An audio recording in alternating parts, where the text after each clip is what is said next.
Halo, selamat pagi. Hari ini kita akan belajar tentang bagaimana penata laksanaan malaria. Karena memang ini adalah Papua merupakan tempat endemis malaria dan bahkan sampai sekarang pun masih digerakkan untuk gerakan melawan malaria, pencegahan dan sebagainya. Maka dalam materi kali ini saya akan bawakan tentang bagaimana proses pencegahan malaria. Ya. Oke.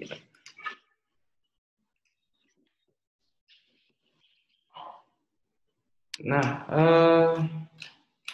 berbicara tentang malaria, mengapa hal ini masih menjadi sangat penting?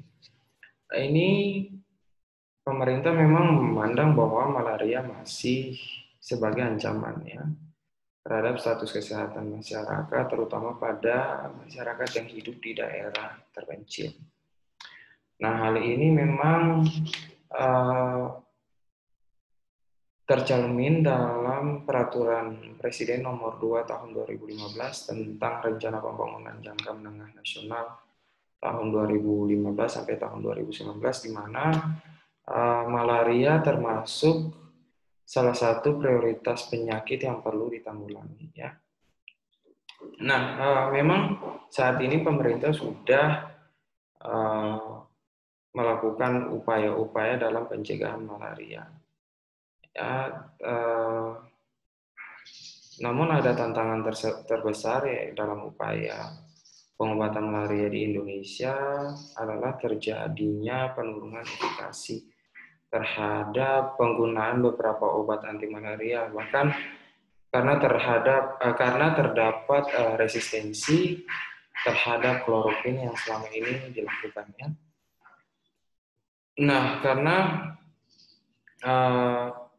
mereka memandang bahwa penggunaan kloroquine ini karena menjadi tantangan dan tidak efektif karena penggunaannya yang secara tidak rasional, ya sembarangan seperti itu.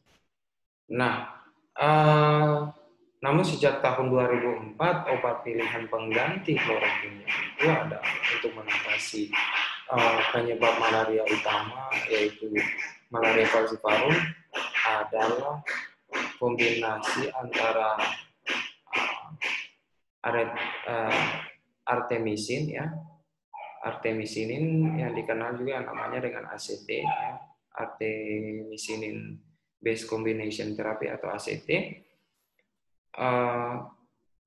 ACT ini dipilih karena memang dipandang bahwa dapat meningkatkan mutu pengobatan malaria yang sudah memang resisten terhadap kloroquine ini ya, dan mempunyai efek penyembuhan yang lebih baik. Nah, berbicara tentang malaria ini penyebab utamanya memang adalah gigitan nyamuk Anopheles betina yang kemudian menularkan parasit Plasmodium yang hidup di dalam hemoglobin. Nah, ada 5 macam Plasmodium yang ditularkan melalui Anopheles betina. Ini adalah Plasmodium falciparum, kemudian ada Plasmodium vivax, ada Plasmodium oval, malaria, dan yang paling baru itu adalah Knowlesi. Ya, ini memang belum banyak dilaporkan di Indonesia. Nah, penyebab dan nama Plasmodium ini memang langsung dikaitkan dengan nama malaria. Ya, kalau malaria falciparum ya karena Plasmodium falciparum, kemudian malaria vivax ya karena Plasmodium vivax dan sebagainya. Nah, bicara tentang jenis malaria, saya jelaskan dulu bahwa malaria falciparum ini memang disebabkan oleh Plasmodium falciparum. Nah, gejala yang timbulnya itu seperti demam, ya, demam terus-menerus. Kemudian malaria falciparum ini yang sering menjadi malaria berat, ya, malaria berat, dan kemudian paling banyak menyebabkan kematian. Nah, kemudian ada malaria vivax ya, disebabkan oleh Plasmodium vivax. Nah, tandanya itu adalah demam berulang selama 2 hari. Kemudian malaria oval itu biasanya ringan-ringan saja demamnya, ya demam ringan ya. Lebih demam daripada malaria vivax seperti itu. Kemudian malariae karena Plasmodium malariae. Nah, ini biasanya demamnya 3 hari. Kalau tadi vivaxnya itu 2 hari, malariae itu demamnya biasanya 3 hari. Jadi malaria oval itu demamnya lebih rendah, bisa 1-2 hari. Kemudian malaria vivax itu biasanya 2 hari, dan kemudian malariae itu gejala demamnya itu bisa 3 hari. Nah, namun yang paling berat di sini adalah malaria falciparum dan knowlesi. Jadi knowlesi itu gejala demamnya itu hampir sama dengan malaria falciparum. Jadi demamnya itu berulang terus-menerus. Nah, untuk tanda dan gejalanya malarianya itu tergantung dari jenis malaria yang tadi saya sudah jelaskan. Nah, biasanya stadium akut itu didahului dengan ada yang rasa dingin, kemudian menggigil, kemudian diikuti dengan demam tinggi, kemudian berkeringat banyak. Nah, gejala klasik ini biasanya ditemukan pada penderita non-imun yang berasal dari daerah non-endemis. Ya, jadi kalau orang yang dari daerah luar negeri kemudian datang ke Papua contohnya, karena di sini adalah daerah non-endemis, daerah endemis, dan di Amerika contohnya adalah daerah non-endemis, dia akan menunjukkan gejala itu demam bisa dari 1 sampai terus-menerus, dan kemudian menggigil, kemudian berkeringat ya. Kemudian ada gejala lain, yaitu bisa nyeri kepala, mual muntah, diare, pegal-pegal, dan nyeri otot ya. Nah, malaria ini jika tidak ditangani dengan cepat biasanya akan menyebabkan kematian, dan kemudian ada juga menyebabkan anemia. Jadi falciparumnya itu ketika ditularkan oleh Anopheles, Plasmodium ketika ditularkan oleh Anopheles, dia akan hidup di dalam hemoglobin dan dia akan menghancurkan hemoglobin darah. Akhirnya orang-orangnya itu dia akan yang mengidap malaria ini dia akan terkena anemia. Nah, kemudian muncullah tanda-tanda 5 tanda anemia, ya, lemah, letih, lesu, karena memang kurang nutrisi, kurang juga transport oksigen, karena kita tahu sendiri oksigennya itu dibawa oleh hemoglobin. Nah, kemudian pada wanita hamil jika tidak ditangani maka akan menyebabkan bisa keguguran, kemudian bayinya bisa prematur, ya, bisa bukan bayi prematur tapi kelahirannya prematur, kemudian berat badan bayi lahir rendah atau BBLR, kemudian bisa bayi yang lahirnya itu bisa meninggal. Nah, kemudian untuk saat ini upaya pencegahannya itu adalah dengan cara tingkatkan kewaspadaan terhadap risiko malaria, cegah gigitan nyamuk, pengendalian vektor, dan kemoprofilaksis atau pemberian obat sebelum kena malaria, ya, dikasih obat dulu. Nah, kemudian untuk pencegahannya itu mereka gunakan kelambu, ya, sudah sering sekali dibagi-bagi. Kemudian ada rapelen, ada diharapkan kawat kasa, jadi lubang-lubang ventilasi itu dipasang kawat kasa dan lain-lain. Nah, sedangkan untuk pengendalian vektornya itu ya buang sampah pada tempat yang tertutup atau dikubur, kemudian rajin menutup tempat air, kemudian rajin-rajin membersihkan bak mandi dan sebagainya supaya larva-larva dari nyamuk itu bisa dibasmi. Nah, sedangkan untuk yang kemoprofilaksis biasanya saat ini masih diberikan doxycycline, ya. Doxycycline itu dengan dosis 100 mg per hari. Nah, biasanya obat ini diminum dulu 1-2 hari sebelum 1-2 hari disuruh minum dulu sebelum bepergian ke daerah endemis. Nah, Dan obat itu akan bekerja selama 4 minggu ya, 4 minggu.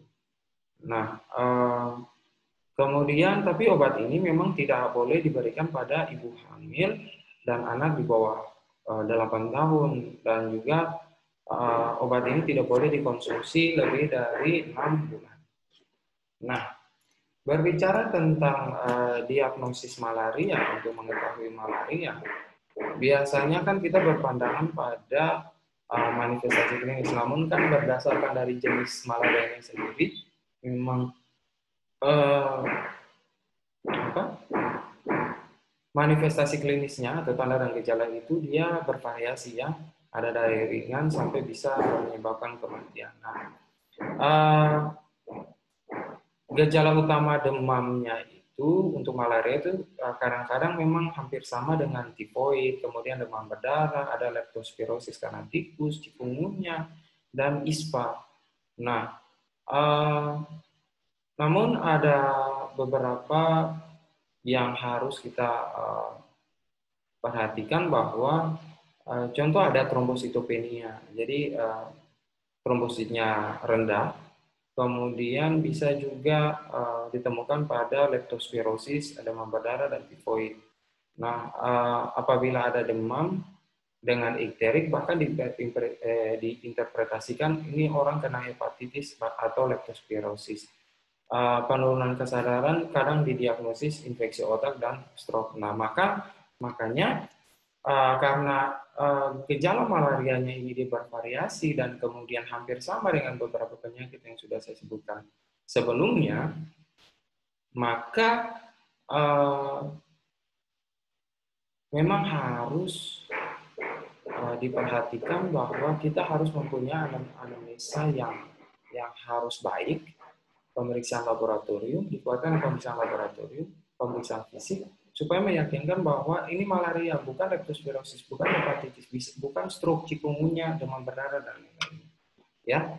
Nah, untuk anamnesisnya sendiri, kita harus perhatikan beberapa keluhan yang ditemukan oleh si klien, seperti ada mengeluh demam, menggigil, berkeringat, ya, sakit kepala, mual muntah, diare, nyeri otot, dan pegal-pegal. Dan kemudian punya riwayat malaria atau riwayat minum obat malaria, pernah berkunjung ke daerah endemis malaria, pernah tinggal di daerah endemis malaria, ya. Nah, yang perlu diperhatikan di sini adalah setiap penderita dengan keluhan demam atau riwayat demam harus selalu ditanyakan riwayat kunjungan di daerah endemis malaria. Nah, untuk pemeriksaan fisiknya sendiri, kita kadang menemukan bahwa pasien ini dia punya suhu badan itu lebih dari atau sama dengan 37,5 derajat Celcius ya. Nah, kemudian ada konjungtivanya anemis, ya, telapak tangan pucat, kemudian skleranya ikterik, ya, hampir sama dengan penderita leptospirosis atau hepatitis, kemudian ada pembesaran limpa dan hati. Nah, cuman harus dikuatkan dengan pemeriksaan laboratorium. Nah, saat ini kan sudah ada pemeriksaan laboratorium yang paling gampang gunakan RDT. Namun sebelumnya itu masih menggunakan mikroskop dengan sediaan darah tebal dan tipis ya. Nah, namun pemeriksaan keduanya ini hanya menentukan bahwa apakah memang terdeteksi mengidap malaria, apakah malaria, ataukah kalau mikroskop bisa langsung melihat parasit malaria yang ada di dalam ya. Nah, kemudian kalau pemeriksaan dengan rapid test ini ada mikroskop, ada rapid test. Kalau rapid test itu kan berdasarkan antigen parasit. Jadi ketika malarianya masuk atau contoh COVID-19 pun masuk, yang diperiksanya adalah antigennya ya, antigennya, imunoglobulinnya ya. Metodenya itu imunokromatografi ya, seperti itu. Nah, kita harus lihat bahwa kalau malaria berat ya, kalau malaria beratnya itu biasanya akan menemukan contoh untuk malaria berat ini kan ada yang falciparum, ada yang no lesi. Namun yang sampai saat ini yang paling menyebabkan kematian itu adalah falciparum. Nah, biasanya falciparum, malaria falciparum ini akan menunjukkan gejala-gejala seperti perubahan kesadaran ya, GCS-nya bisa kurang dari 11, kemudian ada kelemahan otot sampai nggak bisa duduk, nggak bisa berjalan, kemudian kejang berulang-ulang selama 24 jam, ada distres pernafasan ya, ada masalah di pernafasannya, pernafasannya tidak baik, bisa takipneu ya, bradipneu. Kemudian ada kapilari levelnya lebih dari 3 detik karena memang kan sudah terjadi pembekuan darah. Kemudian tekanan sistoliknya sampai kurang dari 80 mm air raksa, anak-anak bahkan lebih sadis lagi kurang dari 70. Kemudian jaundice, ya, TRX bilirubinnya lebih dari 3 mg per desiliter dan kepadatan parasitnya itu bisa sampai lebih dari 10.000. Nah, kemudian ada keluarnya hemoglobin di dalam urin atau disebut dengan hemoglobinuria. Kemudian ada perdarahan yang spontan yang tidak wajar, kemudian ada edema paru biasanya kalau dilakukan radiologi itu jika saturasi oksigennya sudah kurang dari 90%. Nah, kemudian gambaran laboratorium kita biasanya temukan itu adalah hipoglikemi, gula darah itu sampai kurang dari 40 mg ya per desiliter. Kemudian asidosis metabolik, bikarbonatnya plasma bisa sampai kurang dari 15 milimol per liter. Kemudian ada anemia berat karena Hb-nya itu kurang dari 5. Kemudian itu untuk daerah endemis dan daerah endemis sedang dan rendah itu kurang dari 7 gram persen. Kemudian pada dewasa itu Hb-nya bisa sampai kurang dari 7 gram atau hematokritnya kurang dari 15%. Nah, terjadi hiperparasitemia. Jadi dalam eritrositnya itu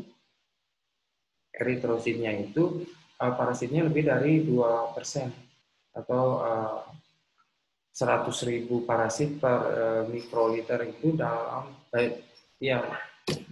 pada daerah endemis dan lebih dari 5% atau 100.000 parasit di daerah endemis tinggi. Nah, kemudian terjadi dilihat bahwa asam laktatnya itu bisa lebih dari 5 milimol per liter. Kemudian ada hemoglobinuria juga. Kemudian kreatinin serumnya itu bisa sampai lebih dari 3 mg per 3 mg persen. Nah, harus diketahui bahwa jika ditemukan bahwa malarianya itu adalah malaria berat, ya malaria berat artinya bahwa pas pemeriksaan RDT-nya itu positif malaria falciparum, sudah langsung dilakukan pemberian terapi tanpa harus melakukan pemeriksaan lagi, ya pemeriksaan laboratorium dan kemudian pemeriksaan fisik dan lain-lain. Nah, bagaimana pengobatannya? Nah, untuk pengobatannya ini dibagi ada beberapa. Nah, sampai saat ini masih diberikan ACT ya, diberikan ACT, kemudian ada juga diberikan injeksi artesunat ya, artesunatnya itu kemudian dilanjutkan dengan ACT olat sambil diberikan juga primaquine sebagai gametosidal dan hipnosidal.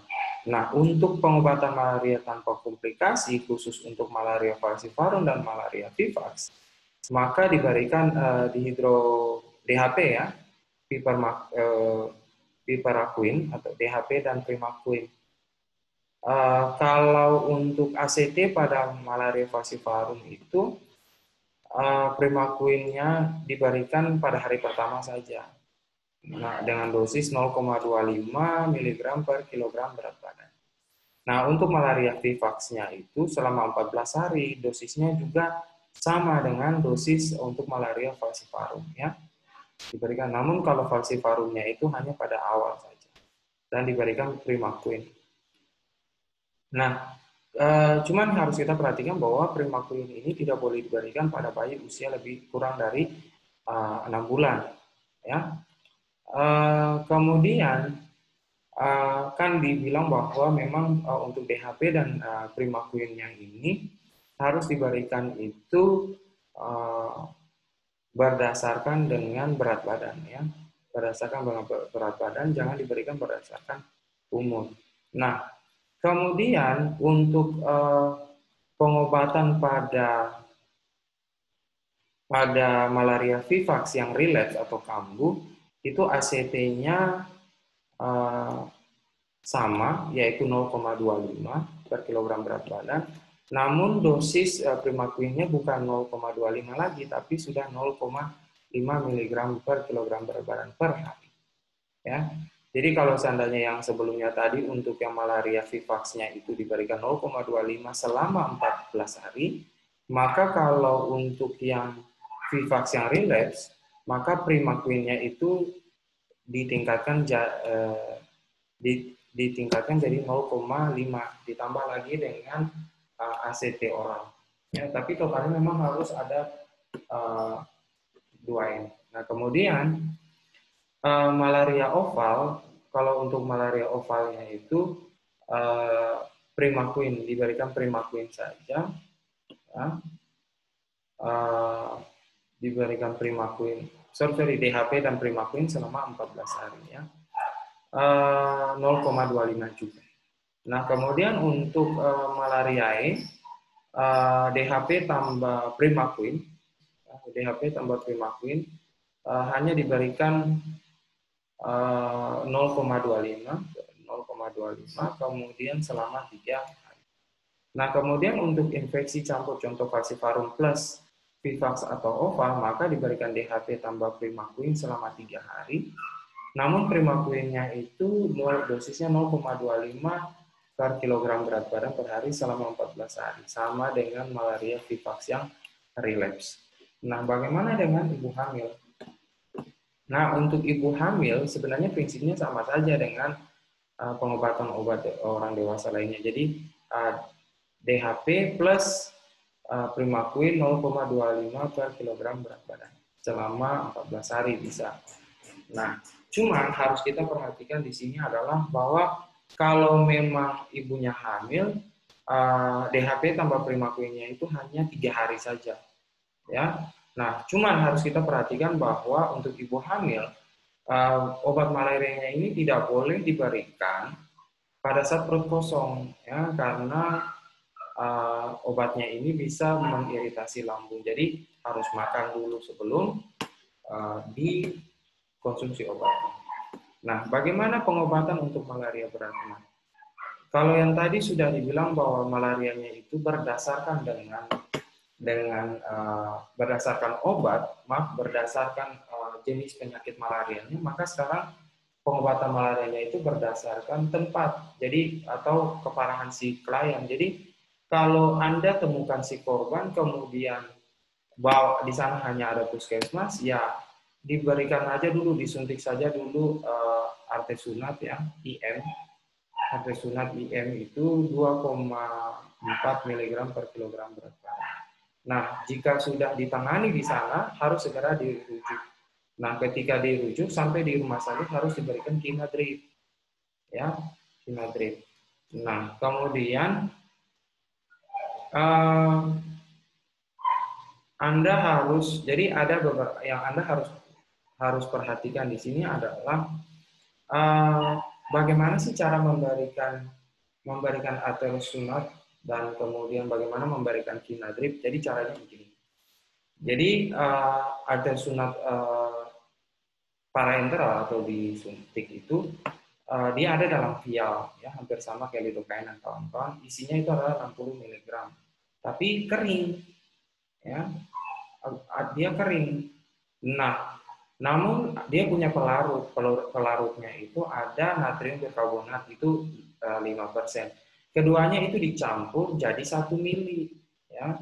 Kemudian jadi 1 mili. Nah, harus diencerkan dengan dextrosa 5% atau NaCl 5% sebanyak 5 mili, ya. Nah, sehingga bisa dapat konsentrasinya itu adalah 6 mili, ya. 10 mg. Nah, jadi harus diberikan bolus perlahan-lahan. Nah, jadi Anda itu harus, kan dia punya ada yang satu kering, artesunat itu ada satu kering, ada satu cairan. Yang cairannya itu isinya bikarbonat 5%. Nah, bikarbonatnya itu 1 mili. Jadi dicampur keduanya jadi 1 mili. namun dosisnya itu masih 60 mg tuh. Nah, harus dilarutkan lagi seperti kita mencampur antibiotik, ya, cefotaxim dan lain-lain. Namun kita campurnya jadi 5, ya, kita campur jadi 5.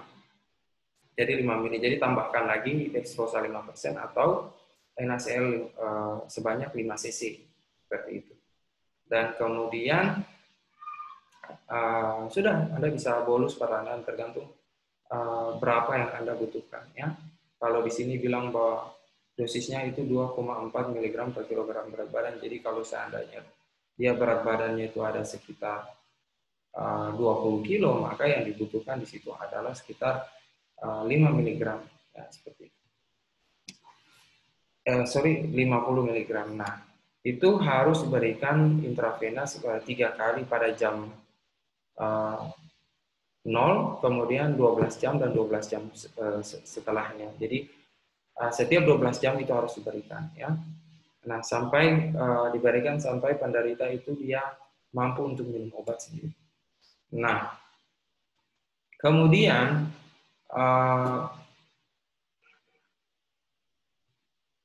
untuk Kinadrip sendiri, jadi Kinadrip ini ada dalam bentuk ampul juga, ya.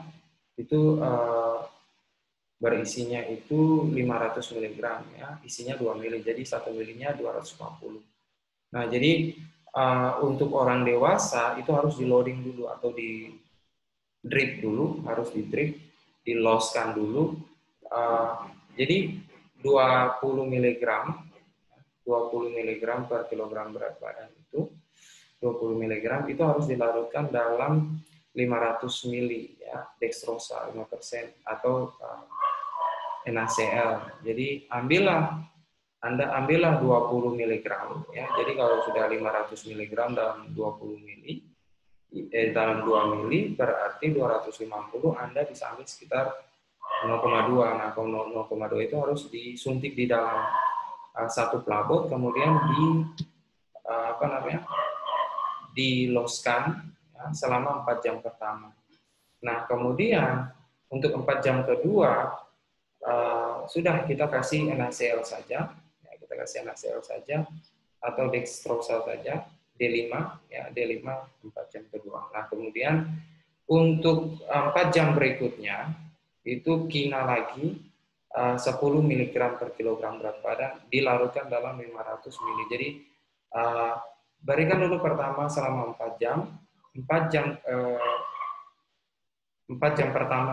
pertama itu diberikan 2 mg, 20 mg per kilogram berat badan dalam disuntik di dalam pelabot, kemudian diinfus. Kemudian setelah itu 4 jam kedua diberikan hanya D5 atau NaCl saja. Nah, 4 jam berikutnya lagi itu dikasih 10 mg, ya, diturunkan dosisnya. Namun tetap diencerkan. Nah, 4 jam setelahnya itu dikasih lagi NaCl lagi, ya, seperti itu. Jadi diberikan setiap 4 jam. Jadi kalau sudah bisa minum obat, ya diberikan saja kina lagi 10 mg, gitu, ya. Oke. Nah, namun pada anak-anak Anda harus tahu bahwa untuk kina pada anak itu memang dosisnya 10 mg, ya. 10 mg.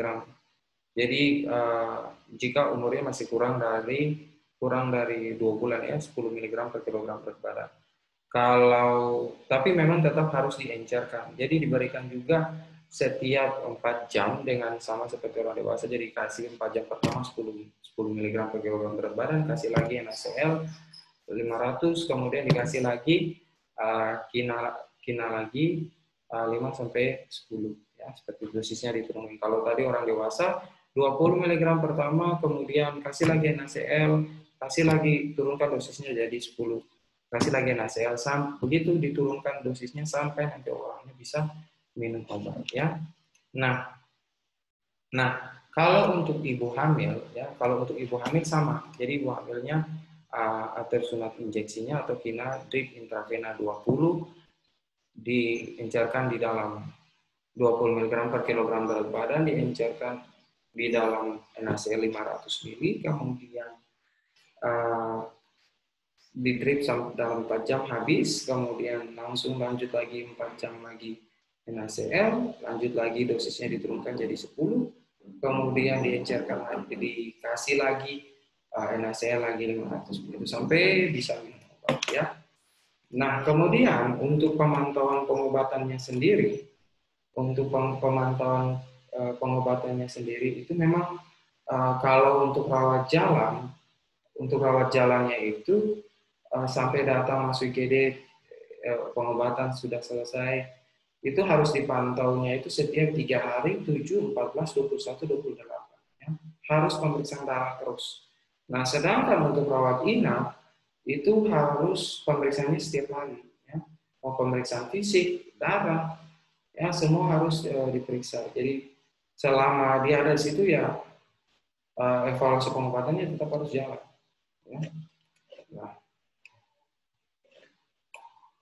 Nah, untuk algoritmanya itu memang bisa macam-macam untuk pengobatannya, namun secara umum pengobatan untuk malaria adalah seperti itu, namun tergantung dari teman-teman bisa harus mengikuti protokol yang sudah diajarkan. Jadi memang ini adalah protokol berdasarkan dari Ditjen Yankes tahun 2017. Mungkin ini dari saya, sekian dan tetap semangat.